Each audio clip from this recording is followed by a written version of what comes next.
السلام علیکم ورحمۃ اللہ وبرکاتہ۔ ان الحمد للہ نحمده ونستعینه ونستغفره ونعوذ باللہ من شرور انفسنا ومن سیئات اعمالنا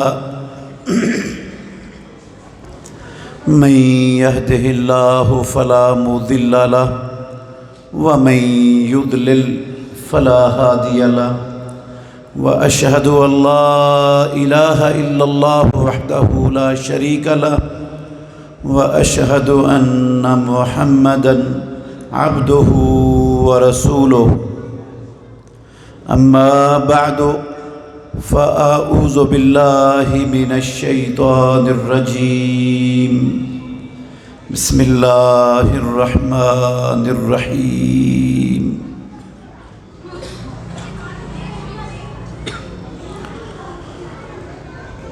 ہر قسم کی حمد و ثنا اللہ وحدہ لا شریک کی ذات اقدس کے لیے، بے شمار درود و سلام خاتم النبیین رحمت للعالمین محمد الرسول اللہ صلی اللہ علیہ وآلہ وسلم کی ذات گرامی کے لیے۔ عزیز بھائیوں، قابل احترام بزرگوں اور میری معزز مسلمان بہنوں،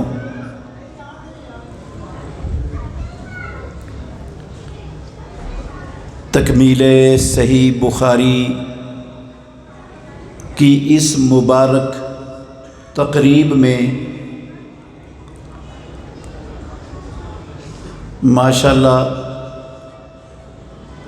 علاقے کے جید علماء کرام کثیر تعداد میں موجود ہیں۔ میں اس مجلس میں کوئی نیا نقطہ یا کوئی نیا فائدہ تو آپ کو پہنچانے کی استطاعت نہیں رکھتا ہوں، وذکر فإن الذکریٰ تنفع المؤمنین کے تحت انشاءاللہ الرحمن چند گزارشات آپ کے سامنے رکھوں گا۔ اگر آپ پوری توجہ اور دھیان سے سنیں گے تو انشاءاللہ الرحمن آپ کو دنیا میں بھی اللہ بڑا نفع دے گا اور آخرت میں بھی بڑا فائدہ ہوگا، اور انشاءاللہ آپ کو اس مجلس میں دیے گئے اپنے وقت پر انشاءاللہ پچھتانا نہیں پڑے گا زندگی میں کہ ہم یہ وقت نہ دیتے تو کوئی اور فائدہ اٹھا لیتے۔ عزیز بھائیوں،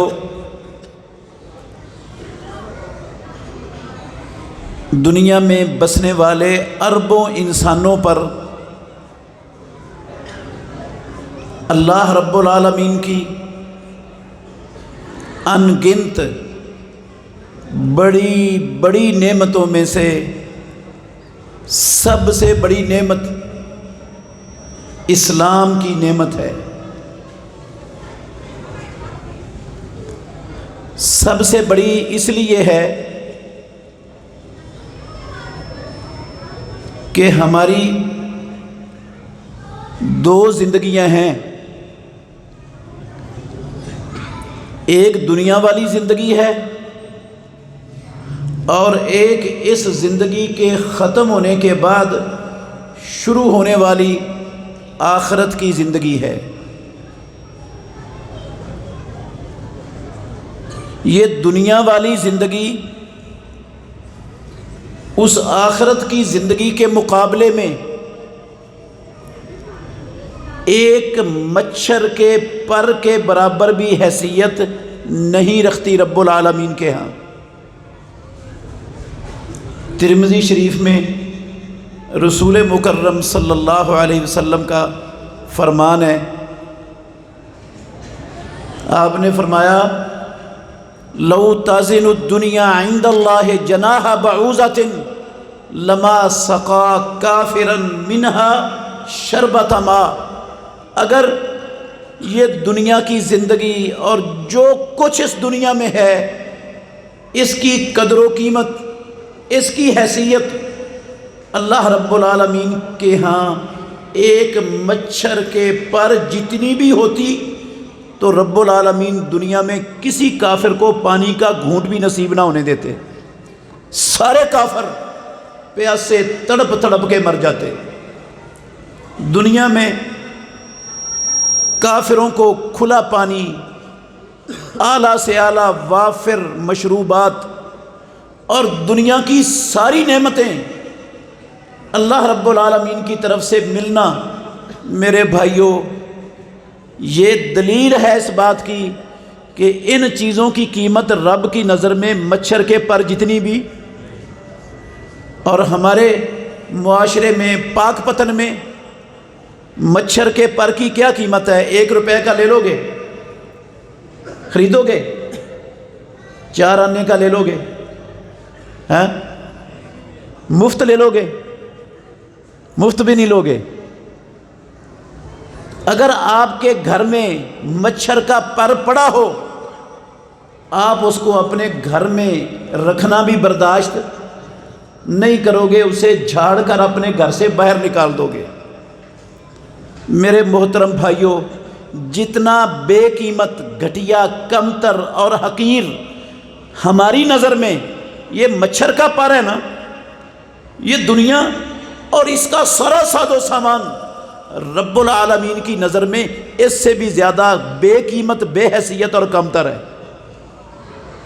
یہ میری بات نہیں ہے، یہ آپ میں سے کسی کی نہیں ہے، یہ اس ہستی کی زبان سے نکلے ہوئے سچے اور سچے لفظ ہیں جو وما ینطق عن الہوی ان ہو الا وحی یوحی ہے۔ معمولی سی بات نہیں ہے یہ۔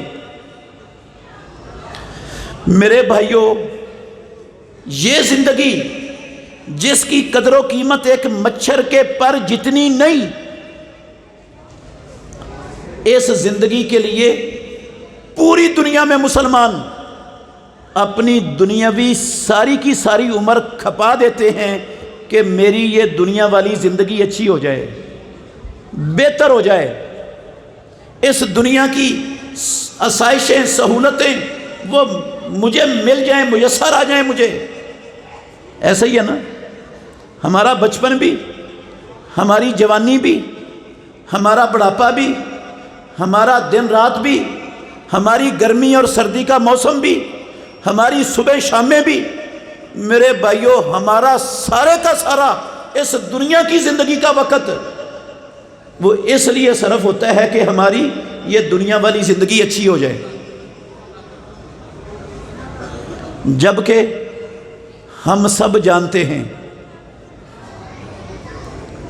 وہ الگ بات ہے، ہم غور نہیں کرتے، لیکن پتہ سب کو ہے کہ اس زندگی میں جو اچھائی، جو بہتری، جو نفع، جو خیر، جو بلائی، جو آسائش آسمانوں والے رب نے قلم کو پیدا کر کے لکھوا کر جو اس دن سے طے کر دیا نا، وہ ساری کی ساری مجھے مل جانی ہے، سب مل جانی ہے، وہ مل کے رہنی ہے۔ اور جو اللہ رب العالمین نے میرے اور آپ کے مقدر میں طے نہیں کی، نہیں لکھی، اس نے ہمارے لیے تقسیم کی نہیں، جو دنیا کی خیر، اچھائی اور نفع، ہم جو مرضی کر لیں، جہاں مرضی چلے جائیں، وہ ہمیں ملنے والا وہ نہیں ملنے والا، ہر بندہ جانتا ہے۔ لیکن اس کے باوجود دن رات ہم اس کی بہتری میں جتے ہوئے ہیں، جتے سارے مسلمان جتے ہوئے ہیں کہ یہ زندگی بہتر ہو جائے۔ میرے بھائیوں، جو زندگی ہمیشہ والی ہے، جس چیز سے وہ بہتر ہونی ہے نا، اس چیز کی ہمیں معرفت، اس کی پہچان اللہ گواہ ہے مسلمان امت کو نہیں ہے۔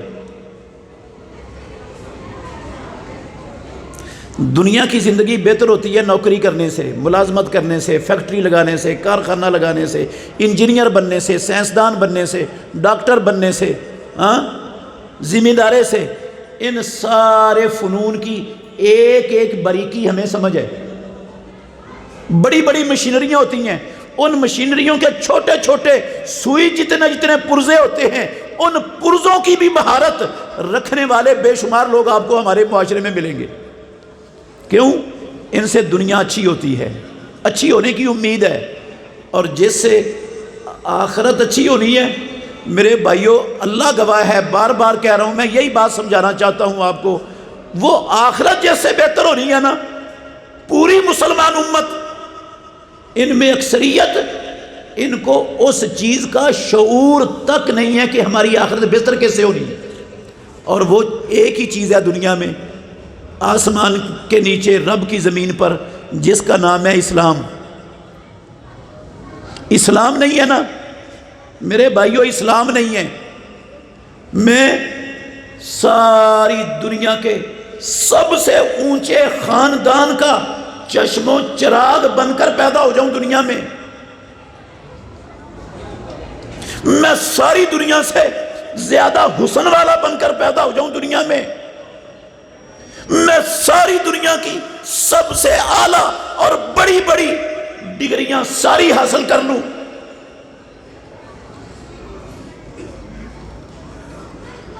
میں دنیا کے بڑے بڑے عہدوں کا مالک بن جاؤں،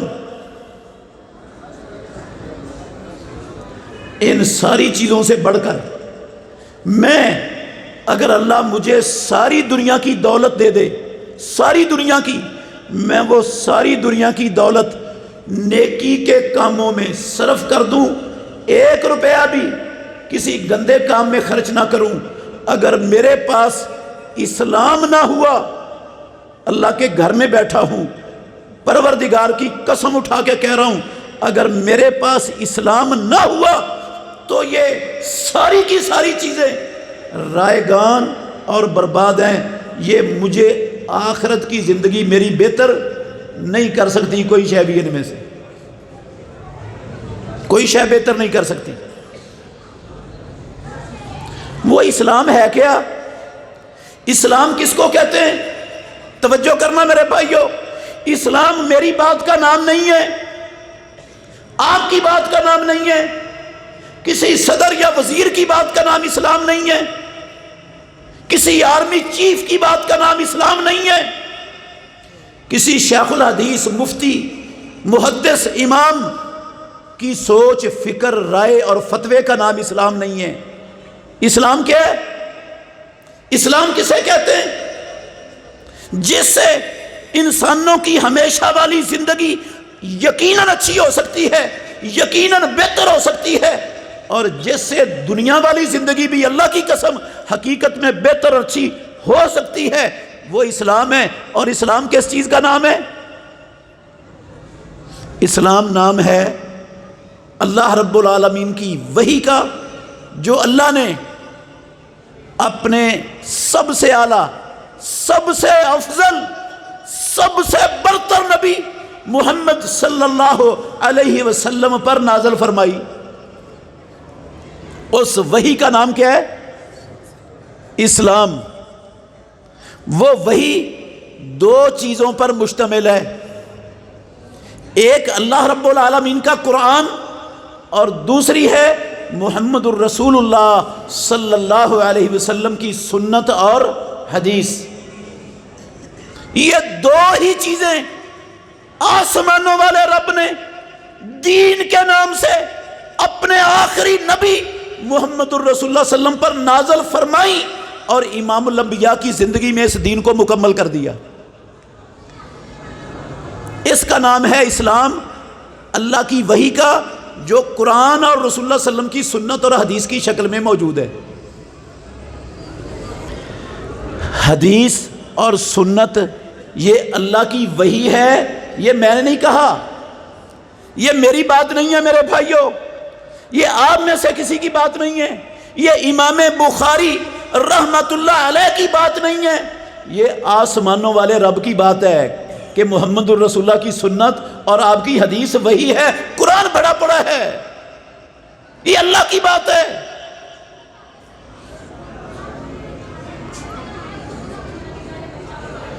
اللہ اکبر۔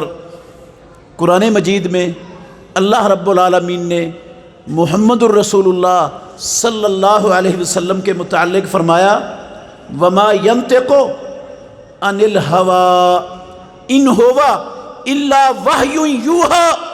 میرا نبی محمد صلی اللہ علیہ وسلم اپنی خواہشات سے، اپنی سوچ اور فکر کی بنیاد پر دین کے معاملے میں نہیں بولتا، جو میرا نبی بولتا ہے دین کے حوالے سے ان ہوا الا وحی یوحا، وہ اللہ کی وحی کے سوا کچھ ہوتا ہی نہیں، وہ صرف اللہ کی وحی ہوتی ہے۔ تو آپ نے جو بولا وہ اکیلا قرآن نہیں ہے، جس طرح قرآن بولا ہے محمد الرسول اللہ صلی اللہ علیہ وسلم نے بول کر اللہ کے بندوں تک پہنچایا ہے، اسی طرح محمد الرسول اللہ صلی اللہ علیہ وسلم نے احادیث بھی بولی۔ جو کچھ اللہ کے نبی نے دین کے حوالے سے بولا ہے وہ اللہ کی وحی، قرآن کہتا ہے، حدیث کو بھی وحی کہتا ہے۔ اور جو کچھ کیا رسول اللہ صلی اللہ علیہ وسلم نے، نماز پڑھی ہے آپ نے، نماز میں کیسے کھڑے ہونا ہے، منہ کس طرف کرنا ہے، ہاتھ کہاں رکھنے ہیں، رکوع کیسے کرنا ہے، رکوع سے کیسے اٹھنا ہے، سجدہ کیسے کرنا ہے، یہ سارا کچھ جو امام الانبیاء نے کیا، میرے بھائیوں یاد رکھنا، یہ سارا کچھ اپنی مرضی سے نہیں کیا، اپنی سوچ اور فکر کی بنیاد پر نہیں کیا، دنیا میں کسی کو دیکھ کر نہیں کیا، ایک ایک چیز محمد الرسول اللہ صلی اللہ علیہ وسلم نے جو کر کے دکھائی ہمیں، وہ آسمانوں والے رب کی وحی سے کیا ہے۔ ہاتھ جہاں باندھے وہ اللہ کی وحی سے باندھے، رکوع میں ہاتھ جہاں رکھے وہ اللہ کی وحی سے رکھے، کس طرح کھڑے ہوئے وہ اللہ کی وحی سے کھڑے ہوئے، جو کچھ کیا، یہ صرف نماز کی بات نہیں، حج میں جو کیا، روزے میں جو کیا، تجارت میں جو کیا، جہاد میں جو کیا، سیاست میں جو کیا، معیشت میں جو کیا، کعبے کے رب کی قسم سارا کچھ محمد الرسول اللہ نے اللہ کی وحی سے کیا ہے۔ ان اتبعو، اے میرے نبی اعلان کر دو دنیا میں کوئی انسان بھول میں نہ رہے، انہیں بتا دو ان اتبعو الا ما یوحا الی، میں صرف وہ کام کرتا ہوں جس کے کرنے کی مجھے میرا رب وحی دیتا ہے، نازل کرتا ہے، میں وحی کے علاوہ ایک قدم بھی نہیں اٹھاتا، ایک حرکت بھی نہیں کرتا، میں تو صرف وحی کی تابع داری کرتا ہوں، وحی پر عمل کرتا ہوں، وحی کو اپناتا ہوں، میرا ہر ہر قدم، ہر ہر حرکت، ہر ہر عمل اللہ کی وحی۔ تو اسلام نام ہے اللہ کی وحی کا، جو دو چیزوں میں قیامت تک کے لیے موجود اور محفوظ ہے، ایک اللہ کا قرآن اور دوسرا محمد الرسول اللہ صلی اللہ علیہ وسلم کی سنت اور حدیث۔ میرے بھائیوں، ایک بہت بڑی غلط فہمی ہے جو اکثر مسلمانوں میں پائی جاتی ہے، ذرا اس کا ازالہ کرنا چاہتا ہوں ایک ڈیڑھ منٹ میں۔ ہم نے یہ سن رکھا ہے کہ مسلمانوں کو جب کوئی مسئلہ درپیش ہو دین کا، اسلام کا، تو سب سے پہلے وہ مسئلہ دیکھنے کے لیے کس کی طرف رجوع کرنا ہے؟ قرآن کی طرف۔ سب سے پہلے قرآن کو، قرآن کی ورق گردانی کرنی ہے، قرآن سے ڈھونڈنا ہے، قرآن سے تلاش کرنے کی کوشش کرنی ہے۔ اگر قرآن سے مل جائے تو فبیہا، بہت اچھا، لے لینا ہے اور اس پر عمل کر لینا ہے۔ اگر قرآن سے نہ ملے تو دوسرے نمبر پر پھر حدیث کی طرف رجوع کرنا ہے، پھر حدیث کی طرف دیکھنا ہے۔ میرے بھائیوں، یہ سوچ 100% غلط ہے، یہ اہل سنت والجماعت کی سوچ نہیں، یہ سوچ اسلام کی نہیں، یہ سوچ نبی اور صحابہ کی نہیں، کیوں؟ قرآن بھی اللہ کی وحی اور حدیث بھی اللہ کی وحی. جو حیثیت، جو درجہ، جو مقام اسلام کی بنیاد ہونے میں، اسلام کا منبع اور سرچشمہ ہونے میں، اسلام کے مسائل کو اخذ کرنے، استنباط کرنے میں جو حیثیت، جو مقام آسمانوں والے رب کے پاک کلام قرآن مجید کا ہے، قسم ہے اللہ کی 100% بے عین ہی وہی مقام، وہی حیثیت اسلام کے منبع اور سرچشمہ ہونے میں، اسلام کا مصدر ہونے میں، اسلام کی بنیاد ہونے میں 100% وہی حیثیت پیارے پیغمبر کی سنت اور حدیث کی ہے جو قرآن کی حیثیت ہے.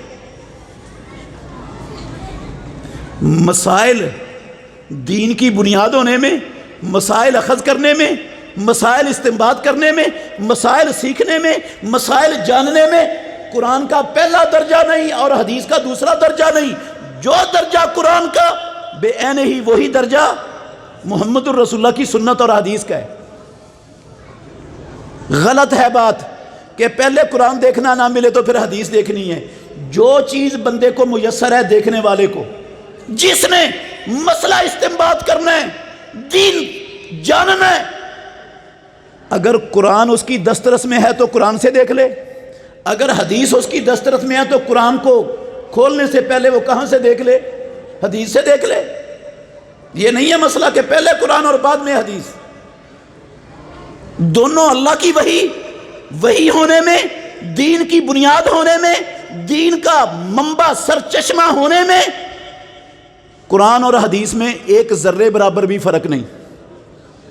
فرق صرف اتنا ہے کہ قرآن وحی مطلوب ہے، قرآن ایسی وحی ہے جس کی نماز میں تلاوت ہوتی ہے. حدیث وحی غیر مطلوب ہے، اس کی نماز میں قیام میں تلاوت نہیں ہوتی. یہ فرق ضرور ہے لیکن بنیاد ہونے میں کوئی فرق نہیں اسلام کی. اللہ نے قرآن میں کہا، صرف ایک آیت سنائی دیتا ہوں. اللہ نے کہا قرآن میں وَمَن يُطِعِ الرَّسُولَ فَقَدْ أَطَاعَ اللَّهَ. توجہ کرنا میرے بھائیو، جو بندہ رسول کی اطاعت کرے گا، محمد صلی اللہ علیہ وسلم کی، جو رسول اللہ کی اطاعت کرے گا فَقَدْ أَطَاعَ اللَّهَ، یقیناً اس نے کس کی اطاعت کر لی؟ اللہ کی اطاعت کر لی. تو پہلے اطاعت میں پہلا نمبر کس کا ذکر کیا ہے اس آیت میں؟ اللہ نے رسول کا. اطاعت میں پہلا نمبر رسول کا ہے قرآن میں. اور جس نے رسول کی بات مانی، رسول کا حکم مانا، اس نے کس کا حکم مانا؟ اللہ کا حکم. کیسے مانا اس نے؟ کیونکہ رسول اللہ کے حکم کے بغیر نہ کچھ بولتے ہیں نہ کچھ کرتے ہیں. جو بولا وہ بھی اللہ کا حکم، جو کیا وہ بھی اللہ کا حکم. اس لیے وہ اللہ کا حکم ہے، رسول کا حکم. جس نے رسول کا مانا اس نے اللہ کا مانا. آج کل ایک علامۃ الدہر ہیں، میں نے ان کا ایک کلپ سنا ہے. اللہ کے گھر میں بیٹھا ہوں، میں کسی پر بہتان نہیں باندھتا، میں آپ کو دکھا سکتا ہوں. اس نے کہا اسی آیت کو پڑھ کر، یہ بھی آیت پڑھی، یہ والی جو میں ابھی آپ کے سامنے پڑھی ہیں، اور بھی کئی آیتیں پڑھی. یہ آیتیں پڑھ کر اس نے کہا ان آیتوں سے ثابت ہوتا ہے اللہ اور محمد صلی اللہ علیہ وسلم دونوں ایک ہی چیز ہیں، دونوں میں کوئی فرق نہیں. بھئی جس نے رسول کی اطاعت کی اس نے اللہ کی اطاعت کی. اس کا مطلب ہے رسول کیا ہے؟ اللہ ہی ہے. وہی جو عرش پر مستوی تھا خدا ہو کر مدینے میں اتر پڑا مصطفیٰ ہو کر، کوئی فرق نہیں. پہلے وہ آسمانوں پر اللہ تھا، رب تھا، مدینے میں آیا تو وہ مصطفیٰ بن گیا. یہ مطلب ہے اس آیت کا. میرے بھائیو یہ آیت کی تحریف ہے. اللہ کی قسم یہ آیت کا مطلب نہیں ہے، یہ آیت کی تحریف ہے. کیونکہ اللہ رب العالمین وہ ایک ہے. ایک اللہ کیا ہے؟ قل هو اللہ احد، اللہ ایک ہے. اللہ الصمد وہ بے نیاز ہے. لم یلد اس سے کوئی نکلا، اس نے کسی کو جنم، ولم یولد اس کا کوئی مائی باپ وہ تو ایک ہے. اور اللہ رب العالمین کی ذات عرش عظیم پر ہے. اللہ کی ذات زمین پر مدینے میں نہیں ہے، ذات اللہ کی عرش پر ہے. بھرا پڑا ہے قرآن، اللہ کی ذات عرش پر ہے. رب العالمین کا علم، اللہ کی قدرت، اللہ کی سمع اور بصر، یہ ساری صفات کائنات کے ذرے ذرے پر حاوی ہیں. لیکن ذات اللہ کی عرش پر ہے، ہر جگہ پر نہیں ہے کہ عرش پر بھی اللہ کی ذات ہے اور مدینے میں بھی اللہ کی ذات اتر آئی. پھر تو اللہ متعدد ہو گیا، ایک تو رہا ہی نہیں. قرآن کا انکار ہے، اور قرآن کی ایک آیت دوسری آیت کا انکار کیسے کر سکتی ہے؟ اس لیے یہ نظریہ باطل ہے، غلط ہے. اہل کتاب کا نظریہ تھا، یہودیوں عیسائیوں کا یہ نظریہ تھا اپنے انبیاء علیہم الصلاۃ والسلام کے بارے میں. مسلمانوں کا نظریہ کیا ہے؟ مسلمانوں کا عقیدہ کیا ہے؟ عمر بن الخطاب رضی اللہ عنہ راوی ہیں، صحیح بخاری میں حدیث ہے، کتاب و احادیث الانبیاء اٹھا کر دیکھ لینا. کہتے ہیں رسول اللہ صلی اللہ علیہ وسلم نے فرمایا لا تطرونی کما اطرت النصارى عیسی ابن مریم. مسلمانوں میری شان میں وہ غلو نہ کرنا جس طرح عیسائیوں نے عیسی بن مریم علیہ الصلوۃ والسلام کی شان میں غلو کیا. فإنما انا عبد اللہ ورسولہ فقولوا عبد اللہ ورسولہ. میں اللہ کا بندہ اور اللہ کا رسول ہوں، مجھے اللہ کا بندہ اور اللہ کا رسول کہو. اور ہم نے لوگوں نے کیا کہا؟ نہیں، ہم نے کیا کہا؟ وہی جو عرش پر تھا وہی مدینے میں آ گیا. اللہ اور محمد دونوں ایک ہی چیز ہے، فرق کوئی نہیں، ایک ہی ذات ہے.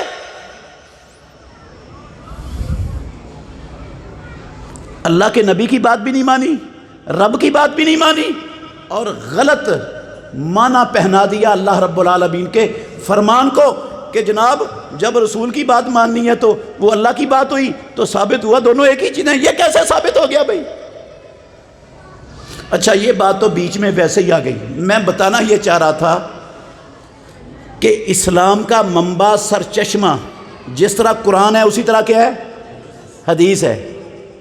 ایک بڑی مشہور حدیث ہے، عام طور پر اسکول کی کتابوں میں بھی لکھی ہوتی ہے، عام طور پر علماء بھی بیان کر جاتے ہیں کہ معاذ بن جبل کو بھیجا رسول اللہ صلی اللہ علیہ وسلم نے یمن، اور کہا کیسے فیصلہ کرو گے؟ انہوں نے کہا اللہ کی کتاب سے کروں گا. آپ نے پوچھا اگر اللہ کی کتاب سے نہ ملا؟ کہا پھر رسول اللہ صلی اللہ علیہ وسلم کی سنت سے کروں گا. کہا اگر سنت میں نہ ملا؟ کہا پھر میں اجتہاد کروں گا. تو اللہ کے نبی نے خوش ہو کر اپنا ہاتھ ان کے سینے پر مارا اور کہا اللہ کی تعریفیں ہیں جس نے رسول اللہ کے الچی کو رسول اللہ کے مطابق بنا دی ہے. میرے بھائیو یہ حدیث پیارے پیغمبر سے ثابت نہیں، یہ اللہ کے نبی سے ثابت نہیں. اس کی سند کے اندر دو راوی مجہول ہے، مجہول. ایک راوی کذاب ہے، کذاب، جھوٹا، جھوٹ بولنے والا کذاب. دو راوی مجہول ہیں جن کا سرے سے پتہ ہی نہیں کون ہے. مظلم سند ہے اس کی. اس کو اللہ کے نبی کی طرف منسوب کرنا جان بوجھ کر یہ اپنا ٹھکانہ جہنم میں بنانے کے مترادف ہے. یہ نبی کی بات نہیں، نبی کا فرمان نہیں. امام الانبیاء کی اور معاذ بن جبل کی ایسی کوئی گفتگو کا وجود رب کی زمین پر نہیں ہے.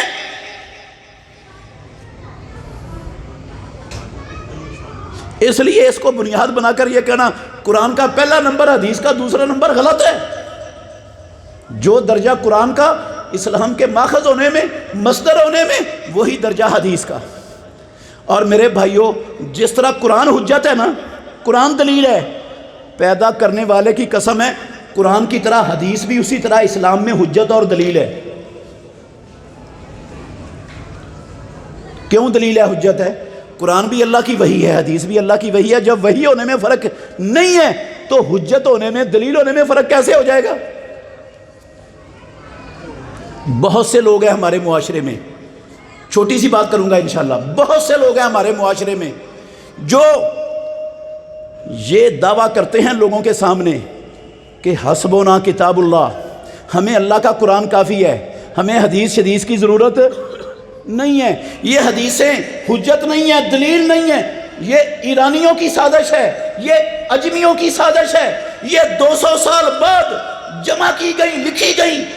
ان کا دین کا بنیاد ہونے میں، اسلام کی بنیاد ہونے میں، اللہ کی وحی ہونے میں ان کا کوئی تعلق نہیں۔ اللہ کی قسم، اسلام کا لبادہ اوڑے ہوئے بہت سے لوگ وہ یہ راگ آلاپ کر مسلمان امت کو گمراہی کے گڑھے اور جہنم کے راستے پر چلانے میں دن رات لگے ہوئے ہیں، اور بیشتر مسلمان ہمارے معاشرے کے پڑھے لکھے ایسے لوگوں کے دجل کا شکار ہو کر جنت کا راستہ کھو کے اللہ کی قسم جہنم کے راستے پر گامزن ہو چکے۔ وجہ کیا تھی؟ ہمیں سنت کی اہمیت کا اندازہ نہیں تھا، حدیث کی اہمیت کا اللہ کی قسم شعور نہیں تھا، پتہ نہیں تھا کہ کتنی بڑی چیز ہے یہ دنیا میں، کتنا بڑا اسلام کا ماخذ ہے۔ انہوں نے تشکیک پیدا کی، طرح طرح کے شبہات پھیلائے اور حدیث کو بالکل کنڈیم کر دیا، کیونکہ حدیث سب سے بڑی رکاوٹ تھی ان کی اپنی خواہشات کو دین کے طور پر متعارف کروانے میں۔ جو کلچر، جو سوچ ان کی تھی، اس سوچ کو دین بنانے میں سب سے بڑی حدیث سب سے بڑی رکاوٹ تھی۔ اس لیے انہوں نے سب سے پہلا حملہ اس حدیث پر کیا کہ اس کی حجیت کا انکار کر دیا۔ یہ حجت نہیں میرے بھائیوں، میں تفصیل میں نہیں جاتا، بس اتنی بات کرنا چاہتا ہوں، جو حدیث کو حجت نہیں مانتا، جو حدیث کو دلیل نہیں مانتا، اللہ کے گھر میں بیٹھا ہوں، پروردگار کی قسم اٹھا کے کہہ سکتا ہوں وہ اللہ کے قرآن کا بھی منکر ہے، وہ قرآن کو بھی نہیں مانتا۔ ثابت کرتا ہوں، ابھی ثابت کر سکتا ہوں، 2 نہیں 4 نہیں 10 نہیں 10 آیتیں پڑھ سکتا ہوں آپ کے سامنے۔ جو بندہ حدیث کو حجت نہیں مانتا، قسم ہے اللہ کی، وہ قرآن کو بھی نہیں مانتا، وہ جھوٹ بولتا ہے۔ میں قرآن کو مانتا ہوں، قرآن اسلام کا منبع ہے، دجل ہے، جھوٹ ہے۔ وہ اپنا دجل لوگوں میں پھیلانے کے لیے قرآن کا نام استعمال تو کر رہا ہے، صرف قرآن کا نام استعمال کے لیے ہے، قرآن کو مانتا نہیں۔ قرآن میں لکھا ہوا ہے وہ قرآن کو نہیں مانتا۔ 1-2 آیتیں پڑھتا ہوں، آپ نے اس سے اندازہ لگانا ہے، آیتیں بے شمار ہیں۔ اللہ رب العالمین نے قرآن مجید میں محمد الرسول اللہ صلی اللہ علیہ وسلم کی اطاعت کا حکم دیا ہے۔ اطیعوا اللہ و اطیعوا الرسول۔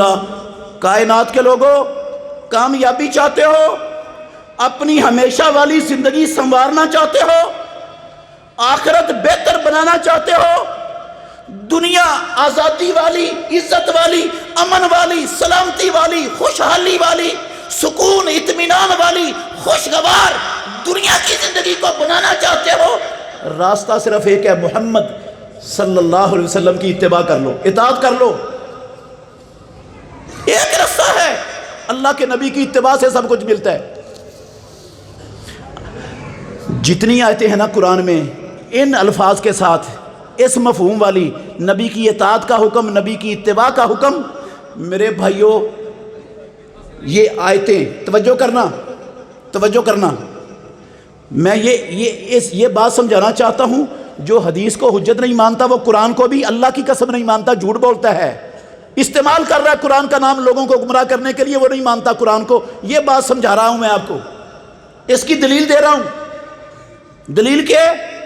یہ رسول اللہ کی اطاعت اور اتباع والی ساری آیتیں قرآن مجید میں یہ عام ہیں اور مطلق ہیں۔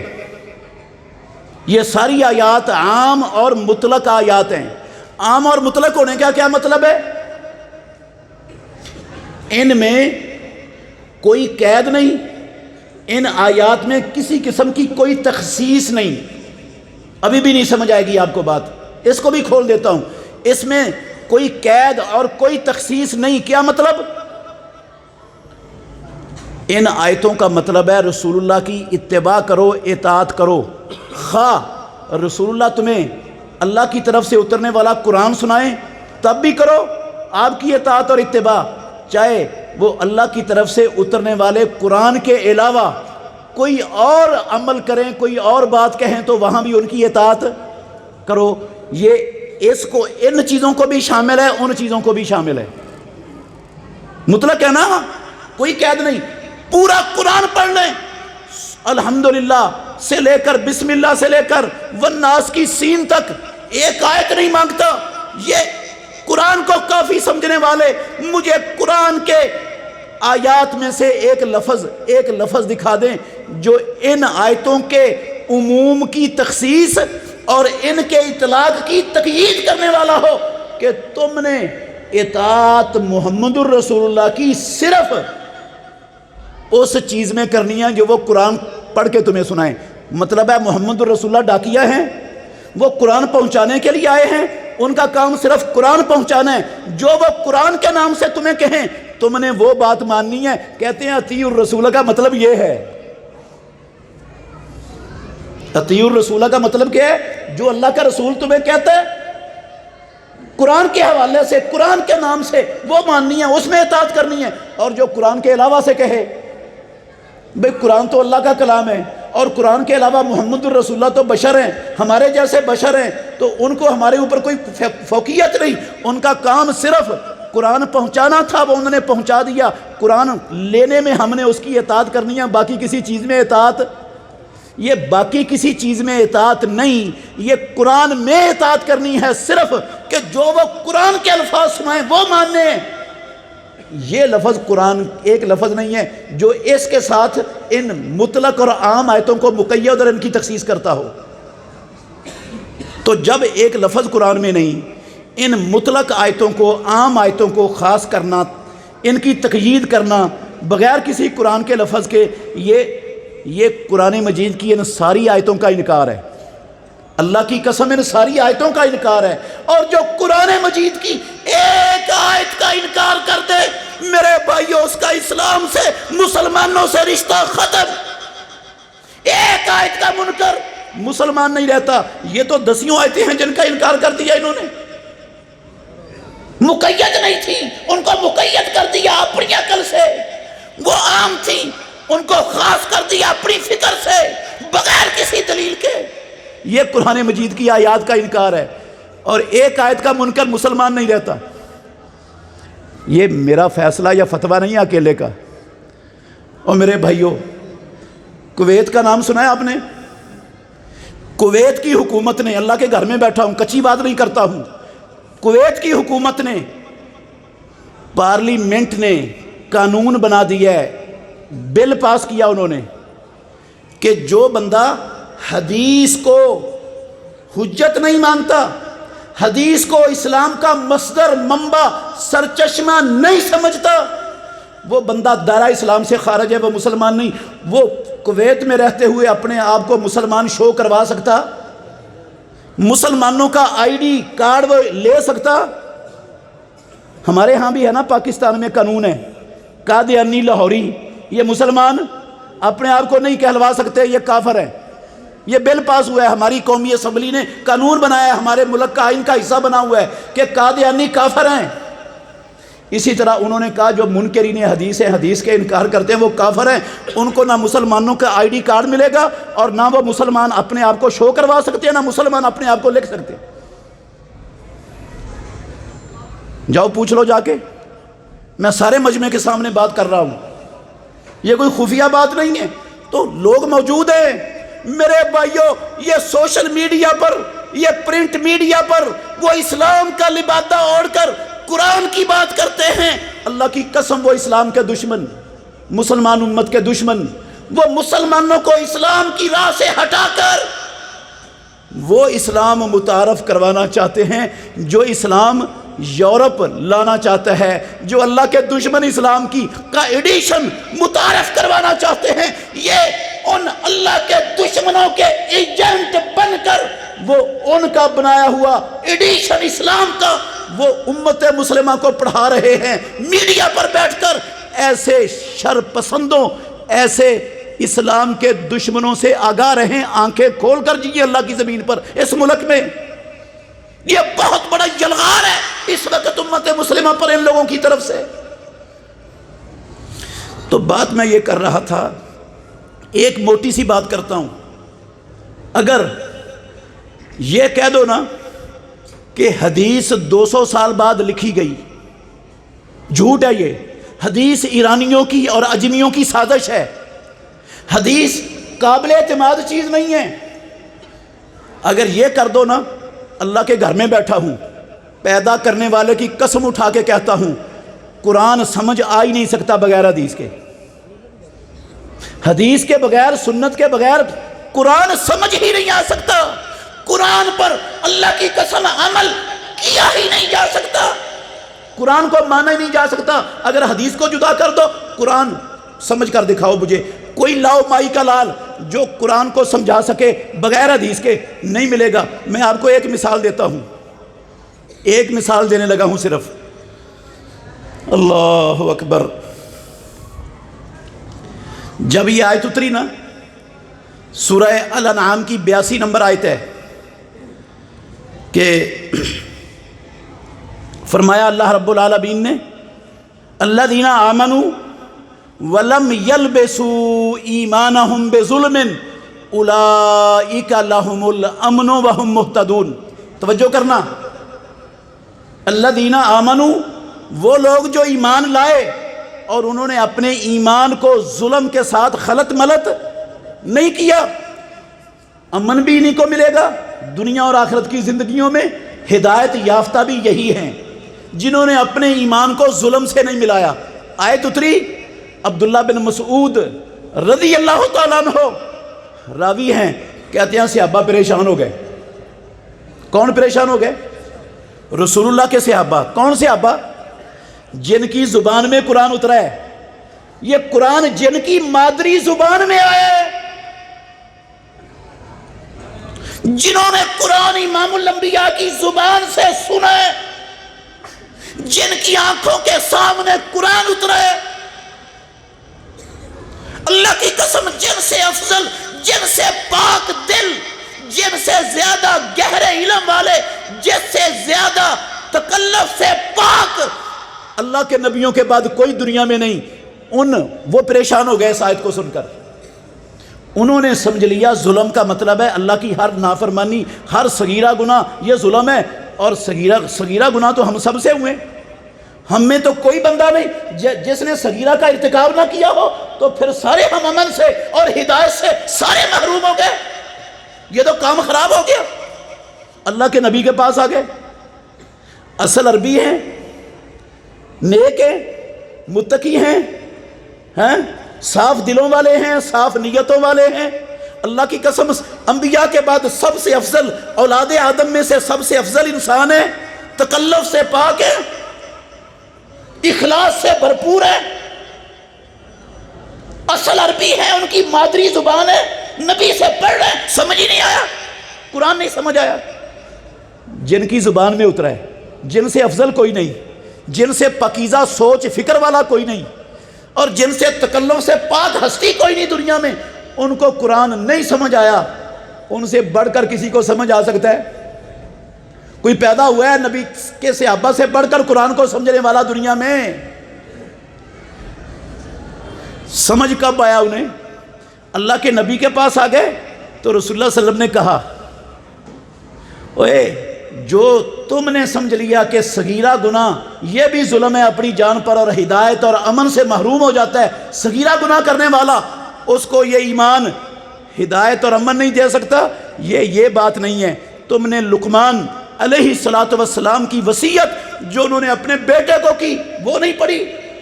لقمان نے کیا کہا تھا؟ یا بنیا لا تشرک باللہ ان الشرک لظلم عظیم، اے میرے بیٹے شرک نہ کرنا اللہ کے ساتھ، یہ شرک بہت بڑا ظلم ہے رب کی زمین پر۔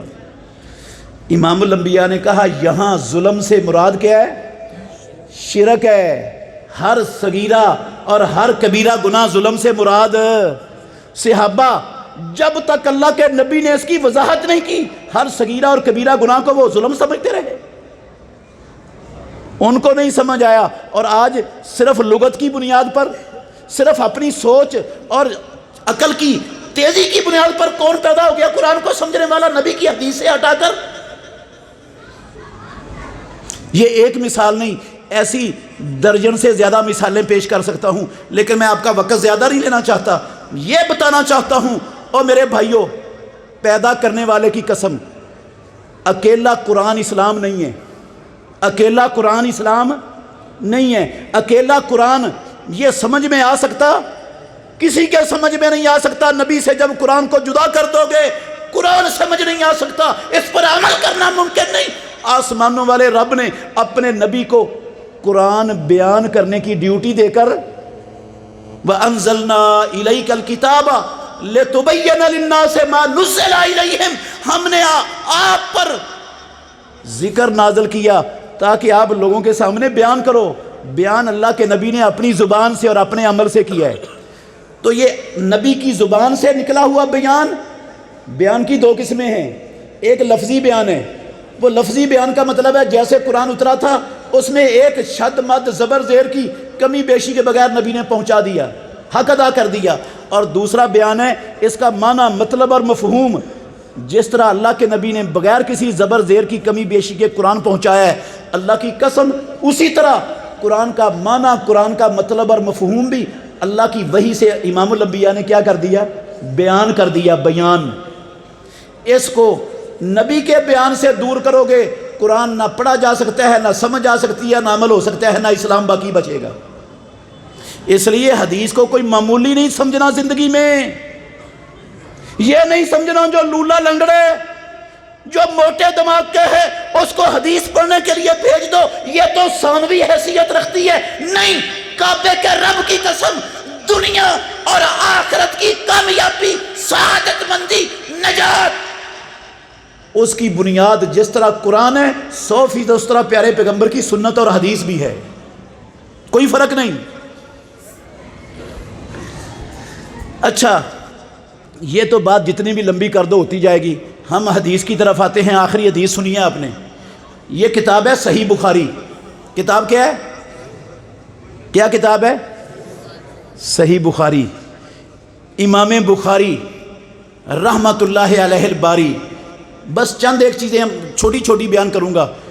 اللہ رب العالمین نے اس بندے کو رب العالمین نے اپنے نبی کی سنت اور حدیث کی حفاظت کے لیے پیدا فرمایا ہے۔ یہ بندہ پیدا ہی اس لیے کیا رب العالمین نے کہ اللہ کے آخری نبی محمد الرسول اللہ کی تمام سنت اور صحیح احادیث وہ جس طرح اللہ کے نبی صلی اللہ علیہ وسلم سے صادر ہوئیں اسی طرح قیامت تک لوگوں تک پہنچ جائیں۔ اس کے لیے اللہ نے امام بخاری رحمت اللہ علیہ کو پیدا کیا۔ بچپن میں والد صاحب فوت ہو گئے، والد صاحب امام بخاری کے بچپن میں فوت ہو گئے، اور جب فوت ہو رہے تھے نا، اسماعیل بن ابراہیم امام بخاری کے والد محترم، وہ فوت ہوتے وقت یہ کہہ رہے تھے کہ میں نے اپنے طریقہ میں، اپنے چھوڑے ہوئے مال میں 1 روپیہ بھی حرام کا نہیں چھوڑا، اس میں 1 درہم حرام کا نہیں ہے جو میں چھوڑ کے جا رہا ہوں دنیا۔ حرام کا تو دور کی بات ہے، کہتے ہیں 1 درہم بھی ایسا نہیں ہے جس میں حلال یا حرام ہونے کا شبہ ہو، کوئی شبہ والا بھی نہیں۔ جس کے بارے میں 100% یقین ہے نا حلال ہے، میری سارا طریقہ جو میں چھوڑ کے جا رہا ہوں یہ حلال ہے، اس میں 1 درہم بھی شبہ والا نہیں، حرام تو دور کی بات ہے۔ امام بخاری رحمت اللہ علیہ کو ساری زندگی یہ جو چھوڑ کر گئے نا، امام بخاری کے والد محترم، اللہ کی قسم ساری زندگی محتاج نہیں ہونا پڑا۔ انہوں نے اپنا یہ چھوڑا ہوا مال مزارپت پر دے دیا اور ساری زندگی اپنے اوپر بھی خرچہ کیا، اپنی ضروریات بھی پوری کی، اور جتنے لوگ امام بخاری رحمت اللہ علیہ سے حدیث کا علم سیکھنے کے لیے، پڑھنے کے لیے آتے تھے، روزانہ 500 درہم ان کی روزانہ کی آمدن تھی امام بخاری کی، اس مزاربت کے مال سے جو باپ کا چھوڑا ہوا مال تھا اور انہوں نے کاروبار پہ لگایا ہوا تھا، وہ 500 کے 500 درہم روزانہ سارے حدیث پڑھنے والے طلباء کی ضرورتوں پر خرچ کر دیتے تھے۔ کوئی جمع کر کے بینک بیلنس بنا کے نہیں رکھتے تھے۔ اللہ کی قسم وہ کہتے تھے ان سے زیادہ جو اللہ کے نبی کی حدیث کو پڑھنے والا، سننے والا، سیکھنے والا، یاد کرنے والا، حفاظت کرنے والا، ان سے بڑا اور ان سے اعلیٰ مصرف اور کون سا ہو سکتا ہے دنیا میں؟ 500 درہم روزانہ کی آمدن اور ساری کی ساری طلبہ حدیث پر خرچ. اللہ اکبر.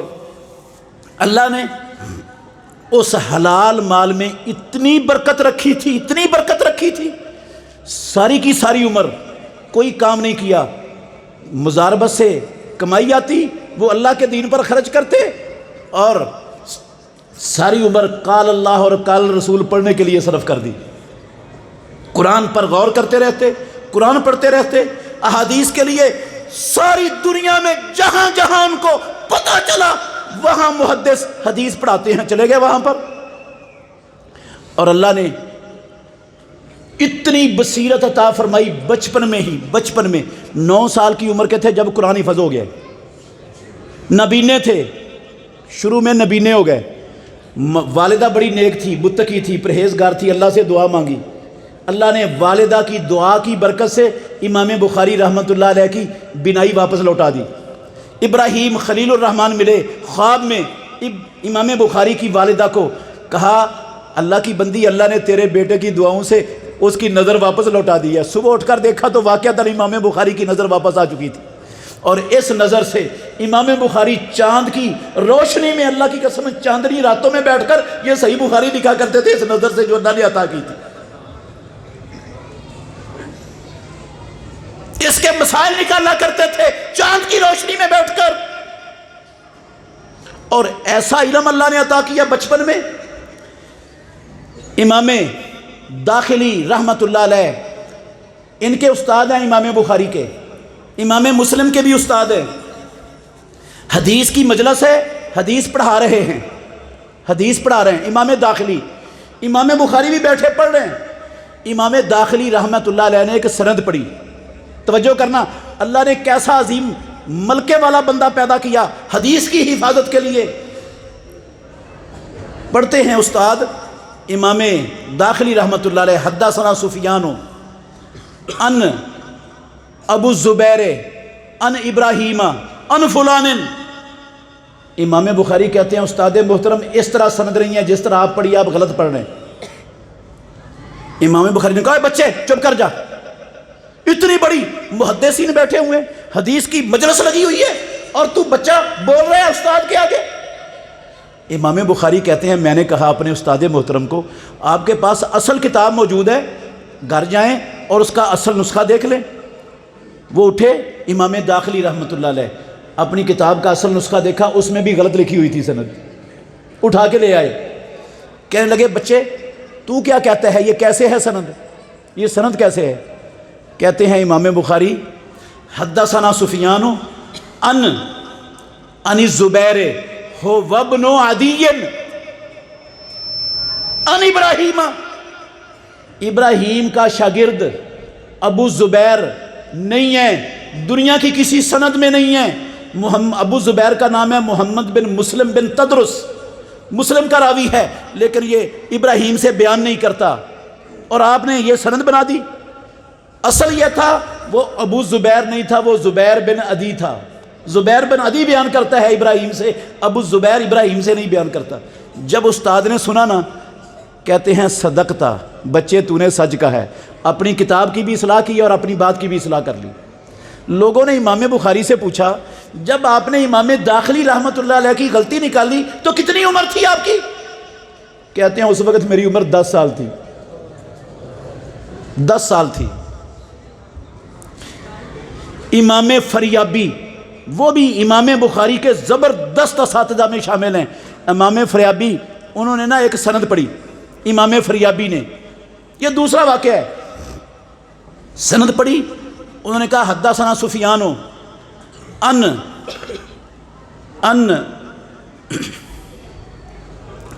ابی عروہ ان ابی الخطاب ان ابی حمزہ ان رسول اللہ صلی اللہ علیہ وسلم. امام بخاری پوری مجلس حدیث کی لگی ہوئی ہے. امام بخاری رحمت اللہ علیہ کہتے ہیں پوری مجلس میں کسی کو پتہ ہی نہیں چلا کہ یہ امام سفیان ثوری کے اوپر جن کے نام آئے ہیں یہ لوگ کون ہیں، کسی کو نہیں پتہ چل سکا. امام سفیان ثوری رحمۃ اللہ علیہ، ان کی عادت تھی، سفیان ثوری کی میرے بھائیوں یہ عادت تھی، وہ نا راویوں کے اوپر والے راویوں کے ناموں کی بجائے ان کے غیر معروف القاب یا کنیتیں ذکر کر دیتے تھے، لوگوں پر یہ جو ہے نا تاثر دینے کے لیے کہ میں نئی سند لایا ہوں، جس سند کو تم نے پہلے نہیں سنا، انہوں نے تو پہلے نام سنا ہوتا تھا تو وہ ان کی کنیتیں ذکر کر دیتے تھے تو لوگ سمجھتے تھے نئی سند آ گئی ہے۔ تو یہ عادت تھی ان کی، انہوں نے نا ساری کنیتیں ذکر کر دی راویوں کی، نام نہیں ان کا ذکر کیا۔ امام بخاری رحمۃ اللہ علیہ کھڑے ہوئے، سارے کسی کو نہیں پتا تھا، امام بخاری نے کہا یہ ابو عروہ یہ معمر بن راشد ہیں، ابو عروہ یہ معمر بن راشد کی کنیت ہے، اور ابو الخطاب یہ قتادہ بن دعامہ سدوسی رحمۃ اللہ علیہ ہیں، اور ابو حمزہ یہ انس بن مالک ہیں رسول اللہ صلی اللہ علیہ وسلم کے خادم۔ راویوں کی کنیتیں بھی یاد، ان کے نام بھی یاد، ان کی نسبتیں بھی یاد، اللہ کی قسم ان کے استادوں کا بھی پتہ، ان کے شاگردوں کا بھی پتہ، ان کی ایک ایک چیز۔ امام بخاری رحمۃ اللہ علیہ کی کتاب التاریخ الکبیر، ایک امام بخاری کے استاد نے لوگوں کو کہا میں آپ کو جادو نہ دکھاؤں، جادو میں جادو نہ دکھاؤں آپ کو؟ لوگوں نے کہا کیوں نہیں، ضرور دکھاؤ۔ کہا یہ تاریخ کبیر پیش کر دی، کہتے اللہ کی قسم یہ دنیا میں ایک جادو ہے، اتنی بڑی تاریخ، اتنا بڑا حافظہ امام۔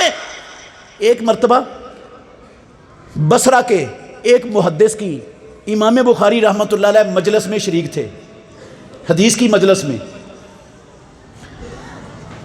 15 دن گزر گئے اس مجلس میں حدیثیں سن رہے ہیں، 15 دن گزر گئے، سارے شاگرد استاد سے حدیثیں سنتے ہیں اور لکھتے جا رہے ہیں، لکھتے جا رہے ہیں، لکھتے جا رہے ہیں، امام بخاری لکھ ہی نہیں رہے تھے، انہوں نے لکھا ہی نہیں۔ لوگوں نے نا امام بخاری پر تان کرنا شروع کر دی، کہو بچے تو اپنے ماں باپ کو چھوڑ کے آیا، گھر بار چھوڑ کے آیا، لکھتا کیوں نہیں؟ سارا کچھ اپنا ٹائم ضائع کر رہا ہے، ہاں کیا ملے گا تجھے؟ سارے لکھ رہے تو کیوں نہیں لکھتا؟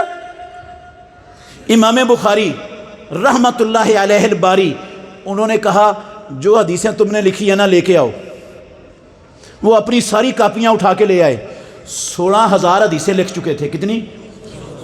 اللہ کے گھر میں بیٹھا ہوں، امام بخاری نے زبانی وہ حدیثیں پڑھنا شروع کی، 16,000 کی 16,000 پڑھ ڈالی، اور انہوں نے اپنی لکھی ہوئی کتابوں کے اندر، کاپیوں کے اندر اپنی غلطیاں درست کی امام بخاری کی زبان سے سن کر۔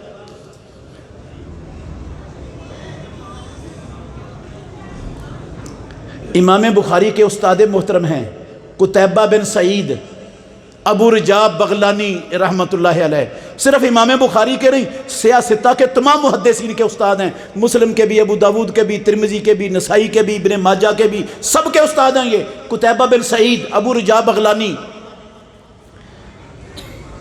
ان سے کسی نے امام بخاری رحمۃ اللہ علیہ کے بارے میں پوچھا کہ امام بخاری کے بارے میں آپ کا کیا خیال ہے؟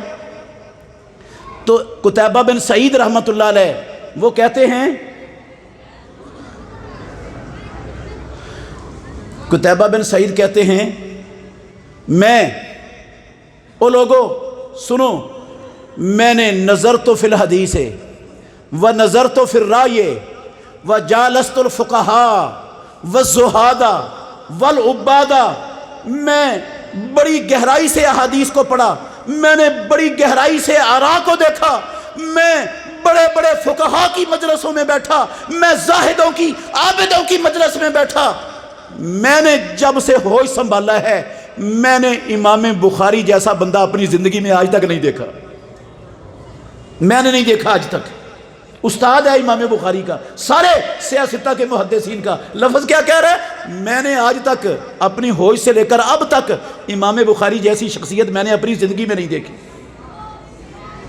اللہ نے اس اپنے بندے کو چنا محمد الرسول اللہ صلی اللہ علیہ وسلم کی احادیث کو جمع کرنے کے لیے۔ انہوں نے یہ ذخیرہ جو صحیح بخاری کے نام سے دنیا میں موجود ہے، اللہ کی قسم ساری دنیا کے محدثین نے بالاتفاق یہ اقرار کیا ہے کہ اللہ کی زمین پر، آسمان کے نیچے، قرآن مجید کے بعد اگر کوئی سب سے صحیح کتاب امت مسلمہ کے پاس ہے تو وہ صرف اور صرف صحیح بخاری ہے۔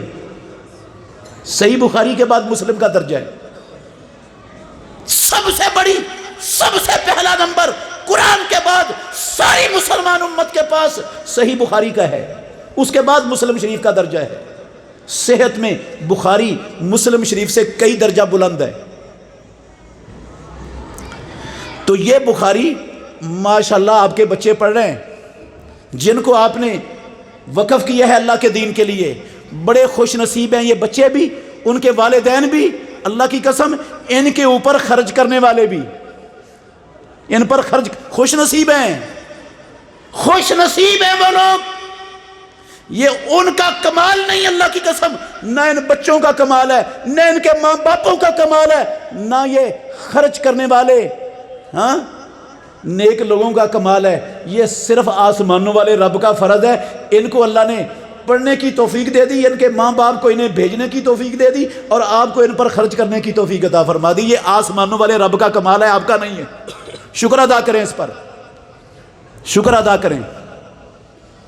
آپ کا مال اعلاء کلمت اللہ کے لیے، اللہ کے نبی کی سچی سچی خالص احادیث پڑھنے والوں کی ضروریات پر خرچ ہو رہا ہے. اللہ کی قسم خوش نصیب ہیں آپ لوگ. اللہ کا شکر ادا کریں، اللہ نے توفیق دی ہے یہ آپ کو. تو بات چل رہی تھی یہ امام بخاری میں کیا، ایک محدث نے لکھا ہے، ختم کر رہا ہوں بات. ایک محدث نے لکھا ہے امام بخاری کی، حافظ ابن حجر فتح الباری میں لکھا ہوا ہے، حافظ ابن حجر رحمۃ اللہ علیہ کا قول ہے. انہوں نے کہا امام بخاری رحمۃ اللہ علیہ کے بارے میں ان کے اساتذہ نے، ان کے ہم عصروں نے، ان کے شاگردوں نے، ساری دنیا کے علم والوں نے جو کہا ہے، اگر کوئی بندہ قلم اور کاغذ لے کر بیٹھ جائے دنیا کے سارے کاغذ ختم ہو جائے گے، امام بخاری کی ثنا ختم نہیں ہوگی.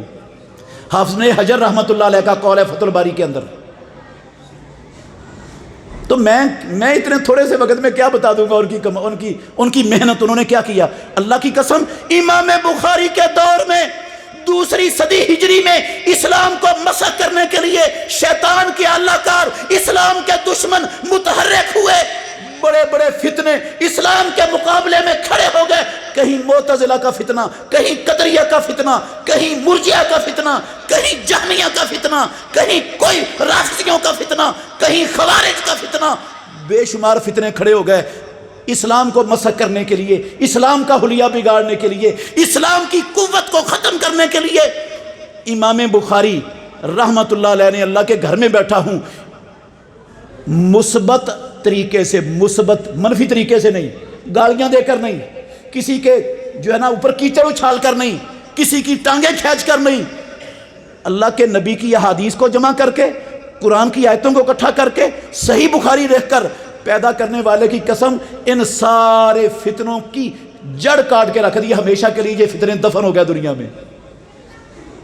اتنا بڑا کردار ادا کیا امام بخاری، اور جتنے فتنے تھے اسلام کے خلاف اٹھے ان سارے فتنوں کی سرکوبی کر کے اسلام کو نئے سرے سے امت تک، قیامت تک کے لیے لوگوں کے سامنے پہنچانے کا حق ادا کر دیا. ان فتنوں میں سے ایک فتنے کا رد اس حدیث میں ہو رہا ہے جو آخری حدیث آپ نے پڑھی ہے. یہ آخری جو کتاب قائم کی ہے نا امام بخاری نے رحمت اللہ علیہ نے، کتاب التوحید والرد علی الجہمیہ وغیرہم، یہ جتنے باطل فرقے ہیں اسلام کو مسخ کرنے کے لیے جن کو شیطان نے پروموٹ کیا مسلمانوں میں، اسلام دشمنوں نے جن فتنوں کی آبیاری کی، ان توحید اور ان فتنوں کے رد میں امام بخاری نے صحیح بخاری کی آخری کتاب لکھی. اور پوری بخاری میں 97 کتب جمع کی امام بخاری نے. اور اللہ کے گھر میں بیٹھا ہوں، دیانتداری سے کہتا ہوں، انسانی زندگی کا کوئی پہلو چھوڑا ہی نہیں جس میں محمد الرسول اللہ کی سچی سچی خالص احادیث کا ذخیرہ امت تک نہ پہنچایا ہو. 97 کتب قائم کی صحیح بخاری کے اندر، اور ان 97 کتب کے اندر امام بخاری رحمت اللہ علیہ نے 3882 ابواب قائم کیے. 3882 ابواب کا مطلب ہے پیارے پیغمبر کی احادیث کو صرف جمع نہیں کیا، اللہ کی قسم 3882 مسئلے سمجھائے امت کو، مسئلے سمجھائے، دین سمجھایا، اس کو اور قرآن کو برابر ذکر کر کے دنیا کو بتایا کہ قرآن اور حدیث میں تضاد تعارض نہیں ہے، جو قرآن کہتا ہے وہی حدیث کہتی ہے۔ یہ امام بخاری نے 3882 مسائل ذکر کر کے اللہ کی قسم امت محمد کے لیے دین کی بصیرت، دین کی فقہ کا بہت بڑا ذخیرہ اکٹھا کر دیا۔ محمد بن بشار بندار، یہ بھی امام بخاری کے اساتذہ میں شمار ہوتے ہیں۔ محمد بن بشار بندار مجلس میں تھے، حدیث پڑھا رہے تھے، امام بخاری داخل ہوئے، کہتے ہیں جا سید الفقہاء فی الدنیا، جو دنیا میں سارے فقہاء کا سردار ہے، وہ دیکھو وہ سردار فقہاء کا سردار آ گئے۔ امام بخاری داخل ہوئے محمد بن بشار بندار کی مجلس میں، جو استاد ہیں ان کے، دیکھ کر کہتے ہیں استاد صاحب دنیا میں سب سے بڑا فقیہوں کا سردار وہ آ گیا، دیکھ لو جس نے دیکھنا ہے۔ دنیا نے اللہ کی قسم ایسا فقیہ پیدا نہیں کیا جن کو لوگ فقیہ سمجھتے ہیں، جن کی فقہوں پر بڑا فخر ہے۔ میں کہتا ہوں وہ ساری فقہیں اکٹھی کر لیں، کعبے کے رب کی قسم امام بخاری کی اس صحیح بخاری کے تراجم کے اندر جو امام بخاری نے فقہ پیش کی ہے، اس کا عشر عشیر بھی نہیں بنتا سارا کچھ۔ کئی لوگ کہتے ہیں ان کو فقہ نہیں آتی، بھئی امام بخاری سے بڑھ کر اللہ کی قسم فقہ کو جاننے والا کوئی ماں نے جڑا ہی نہیں آج تک۔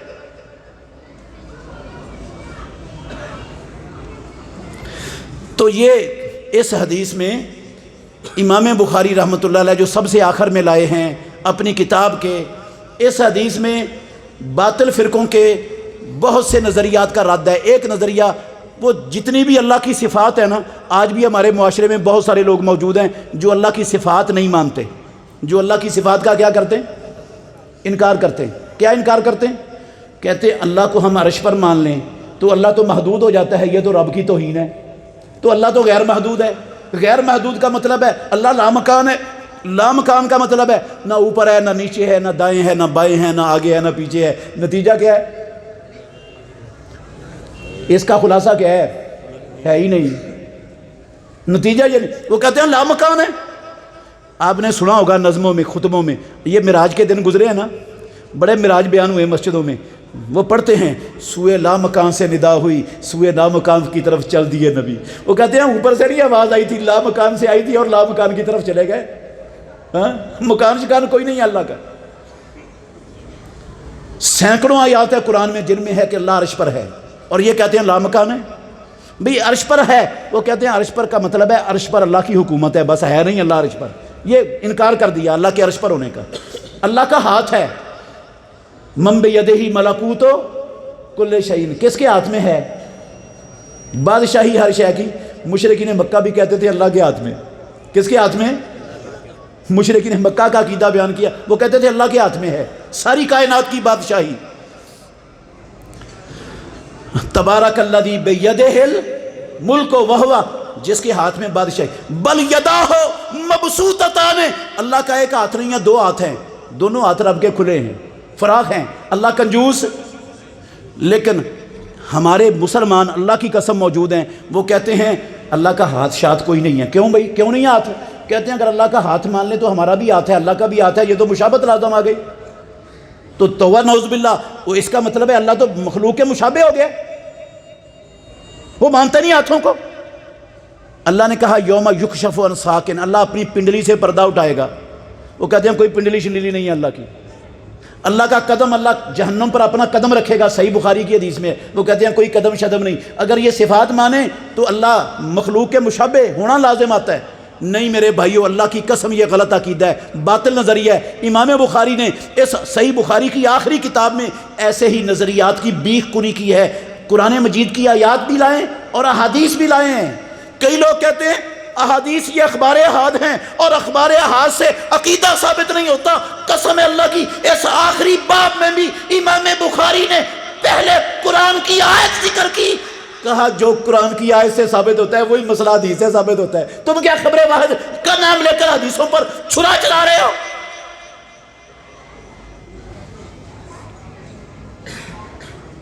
جو قرآن سے ثابت ہوتا ہے وہی نا حدیث سے ثابت ہوتا ہے، خبر واحد کہہ کے کیسے رد کرتے ہو ان کو؟ تو کیا عقیدہ کیا ہے مسلمانوں کا؟ سنو، اللہ کا ہاتھ بھی ہے، اللہ کے دو ہاتھ ہیں، اللہ کی انگلیاں بھی ہیں، اللہ کی پنڈلی بھی ہے، اللہ کا چہرہ بھی ہے، اللہ دیکھتا بھی ہے، اللہ سنتا بھی ہے، اللہ بولتا بھی ہے، اللہ کا قدم بھی ہے، اللہ عرش پر بھی مستوی ہے، لیکن اس کی یہ ساری صفات مخلوقات جیسی، کسی مخلوق جیسی، اس کے ہاتھ ہمارے جیسے، اس کی انگلیاں ہمارے جیسی، اس کا چہرہ مخلوق کے کسی اور مخلوق جیسا، فرشتوں جیسا، جنوں جیسا نہیں ہے۔ کیسا ہے بھئی؟ ہمیں نہیں پتا یہ کیسا ہے، ہمیں نہیں پتا، یہ ویسا ہی ہے جیسے اللہ کی شان کے لائق ہے، ہمیں نہیں پتا۔ نہ اللہ نے یہ کیفیت بیان کی، نہ اللہ کے نبی نے یہ کیفیت بیان کی، اور نہ صحابہ نے ان صفات کی کیفیت کے بارے میں امام الانبیاء سے سوال کیا۔ اس کے بارے میں سوال کرنا اسلام میں حلال اور جائز نہیں کہ اللہ کے ہاتھ کیسے، یہ سوال غلط ہے، باطل ہے، یہ سوال حرام ہے، یہ سوال بدعت ہے، سوال کرنا جائز نہیں، ایمان لانا جائز ہے۔ امام مالک رحمۃ اللہ علیہ کے استاد تھے ربیہ بن عبد الرحمن، ان سے پوچھا کسی نے، آپ کہتے ہو اللہ عرش پر مستوی ہے، کیسے مستوی ہے بتاؤ؟ ربیہ بن عبد الرحمن کہتے ہیں الاستواء معلوم، اللہ عرش پر مستوی ہے، اس پر سینکڑوں قرآن کی آیتیں ہیں، معلوم ہے، ہمارا ایمان ہے، ہمارا عقیدہ ہے، اللہ عرش پر مستوی ہے۔ والایمان بہ واجب، اس پر ایمان لانا مسلمان پر فرض ہے کہ اللہ عرش پر مستوی ہے۔ والکیف مجہول، اللہ کے عرش پر مستوی ہونے کی کیفیت کیا ہے؟ مجہول ہے، وہ نہ اللہ نے بتائی، نہ اللہ کے رسول نے بتائی، نہ کوئی دنیا میں اس کی کیفیت کو جاننے کا ذریعہ ہے، کوئی جان ہی نہیں سکتا۔ بھئی رب نے نہیں بتایا، نبی نے بتایا، ہم کہاں سے جان لیں گے؟ ہمارے پاس تو یہی علم کے ذرائع ہیں۔ والسؤال عنہ بدعۃ، اللہ عرش پر کیسے مستوی ہے، یہ سوال کرنا ہی بدعت ہے، گمراہی ہے، جہنم میں لے جانے والا سوال ہے۔ اسلام میں ایسے سوال کی گنجائش اور اجازت نہیں ہے، یہ عقیدہ سمجھایا۔ امام بخاری رحمۃ اللہ علیہ وہ کہتے تھے کہ حدیث میں آیا ہے کہ جناب کلمتان حبیبتان الی الرحمن، کلمتان خفیفتان حبیبتان الی الرحمن ثقیلتان فی المیزان خفیفتان علی اللسان، اللہ کو بڑے محبوب ہیں اور یہ زبان پر بڑے ہلکے ہیں، ترازو میں بڑے۔ وہ کہتے ہیں زبان سے جو بات نکلتی ہے یہ بھی بلا تولی جا سکتی، یہ نہیں تولی جا سکتی، عقل ہی نہیں مانتی۔ اور بھائی دین عقل مانے یا نہ مانے، جو اللہ اور اللہ کے رسول نے کہہ دیا وہ دین ہوتا ہے۔ اگر ہماری کوتا ہے، عقل میں نہ بھی آئے، اللہ اور اللہ کے رسول کا فرمان وہ سار آنکھوں پر ایمان اس کو کہتے ہیں۔ امام بخاری رحمۃ اللہ علیہ نے یہ حدیث بھی ذکر کی، اس پر جو مسئلہ اس حدیث سے ثابت ہوتا تھا اس کے مطابق قرآن کی آیت بھی ذکر کی، اور یہ مسئلہ سمجھا دیا امت کو کہ یہ باطل نظریہ اور باطل عقیدہ ہے، یہ اختیار نہیں کرنا۔ عقیدہ یہ ہے کہ اعمال بندے کے تولے جائیں گے، بندے کے الفاظ بھی کیا کیے جائیں گے؟ تولے جائیں گے، ترازو قائم ہوگا قیامت والے دن، اس ترازو کے دو پلڑے ہوں گے،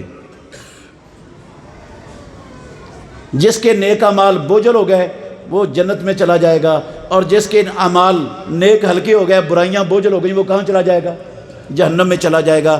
تو یہ آج کل تو میرے بھائیوں یہ سائنس نے اللہ کی قسم خود بخود بتا دی ہے کہ جن چیزوں کا وجود نہیں ہے نا، جس نظر نہیں آتا، ان کا بھی کیا ہوتا ہے؟ وزن ہوتا ہے کہ نہیں ہوتا؟ ہوا نظر آتی، وزن ہوتا ہے کہ نہیں؟ ہوا کا وزن ہوتا ہے، ہوا کا پورا، سائنس بتا رہی ہے آج۔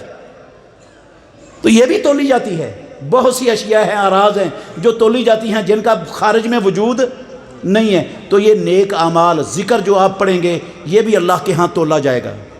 ہمیں اس ذکر کو اپنی زندگی کا وظیفہ بنانا چاہیے۔ میرے بھائیوں خود بھی صحیح بخاری پڑھیں، احادیث رسول کو اہمیت دیں۔ کوئی گھر، میں سارے بھائیوں کو نصیحت کرتا ہوں، گزارش کرتا ہوں، منت کرتا ہوں، منوا نہیں سکتا، کوئی گھر جتنے لوگ بیٹھے ہیں ایسا نہیں ہونا چاہیے جس گھر کے اندر یہ صحیح بخاری ترجمے کے ساتھ موجود نہ ہو۔ مسلمان کا کوئی گھر ایسا نہیں ہونا چاہیے۔ آج یہ میرے سامنے جو بیٹھے ہیں، جن کے گھروں میں صحیح بخاری کا ترجمے والی صحیح بخاری کا پورا سیٹ موجود ہے، ذرا ہاتھ کھڑا کریں کتنے لوگ ہیں؟